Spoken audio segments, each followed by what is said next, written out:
Is it bad to read too many books? Short answer, it depends. Long answer, it depends.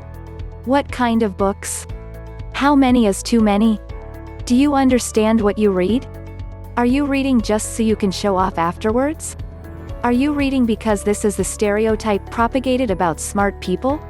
The answers to all these questions are essential to your understanding of the entire process of reading.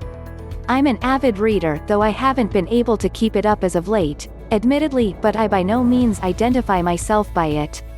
It hasn't completely molded my perception of reality, mainly because I don't look for literature that shares my views.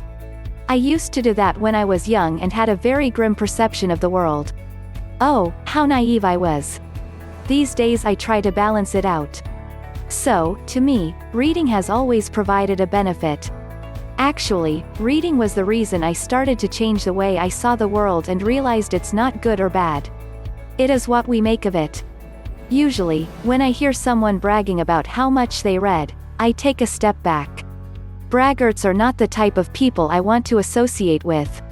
It usually indicates an insecurity. If your life really revolved around reading as much as you claim, that would be self-evident and you wouldn't have to beat me over the head with it. If you squint really hard, you can see them overcompensating. This is true for the majority of people I've met, who tell me how much they read 4 minutes into the conversation. I'm sad to say, my friend's daughter is one such example. I was visiting a childhood friend, with whom I meet rarely. Our paths diverged, yet we kept in touch. However, we both have schedules and live on different continents, so we rarely see each other. So as I was visiting, his daughter, now 20 years of age, came into the room and insisted to share a cup of coffee with us. My friend, the proud father that he is, wanted to show me how good a job he was doing as a father. For the most part that was true. However, not 2 minutes had passed since she told me how much she loved reading and how many books she read. She also mentioned her eidetic memory. She always tried to impress, even when she was younger, so that wasn't a surprise. However, she completely overtook the conversation. The conversation was about her passions, her plans, her dreams. I realized my friend had brought up a megalomaniac. She thought the world owed her and she was going to be an instant success in whatever she tried. I had seen this behavior in narcissists, so it didn't seem odd. I was familiar with it. And then it hit me, I had also seen it in those ghastly young adult movies. I asked her what type of literature she preferred. Sure enough, it was young adult novels. They had completely shaped her self-perception and ideas about the world.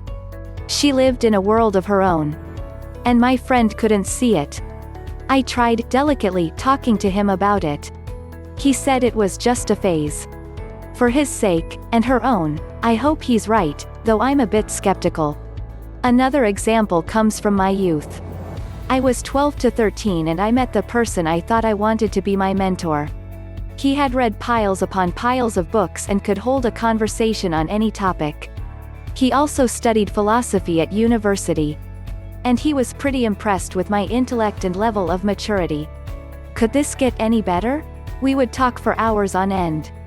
Literature, philosophy, biology, chemistry, physics, psychology. I had never met anyone who could not only keep up with me, but also knew more about those topics than I did. It was fantastic. Actually, it really was, because it turned out he was full of shit. Whereas I thought he knew more about the topics we discussed, I started to notice some inconsistencies on topics I was actually pretty good at. The teacher actually let me teach some of those in class, so I know what I'm talking about. Once I noticed the pattern. For example, he was very confident in his mythology, but he confused Egyptian and Greek gods, which is unacceptable. I started to double-check everything. We're not talking about 1 or 2 mistakes, mind you. There were a lot.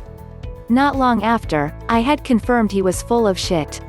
And not only that, but he was also a hypocrite who had bad-mouthed me behind my back. I wanted to find a mentor so bad, I blinded myself to the truth.